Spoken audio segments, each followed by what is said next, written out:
Let me show you one of the coolest features. That is goal seek. So if your goal is to pay over here the monthly payment to be 600 or even less, what would be the cost of home? It's again a what if analysis. So we go to the data tab, what if analysis, and we have over here goal seek.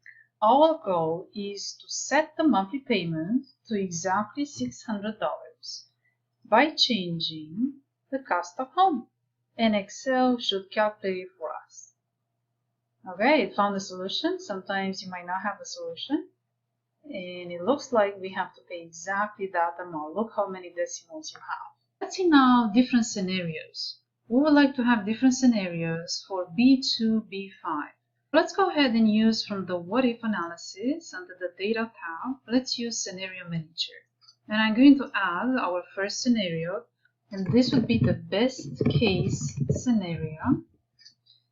The changing cells will be to B2, B5, and then we just go OK, and we input the numbers we want to have. So suppose we want to have 150,000, and then for the B3, the down payment, we want to have 10,000, so we keep it so.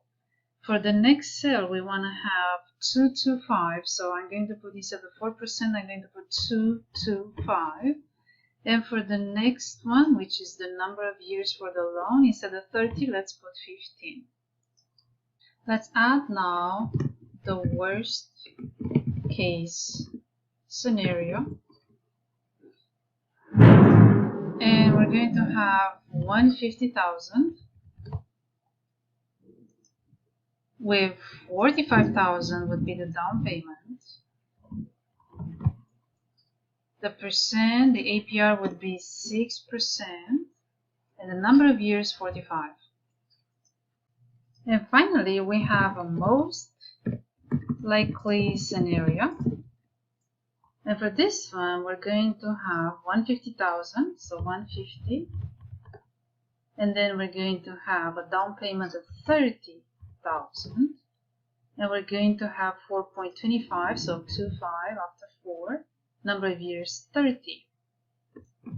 If you need to go back to any of the scenarios, you would select it and push added and push OK, and you can just go and type the numbers you want. I'm going to just cancel now. And we want to generate the summary. We're going to use the scenario summary report, but the result cells should be our familiar cells, B12, B14. These are the results we are interested in, and let's go ahead and push OK. You can further format the report if you want by deleting the row over here. So you can delete the row, you can delete this column over here, you can delete the current values over here, and then you can put proper labels. So instead of purchase price, you can put cost of home. Instead of B3, that would be the down payment. Instead of B4, that would be the APR, and then the number of years over here. So use proper labels because this is a report, so it should be readable. You don't want to go to the cells to see what they really are. You can get rid of the underscores over here.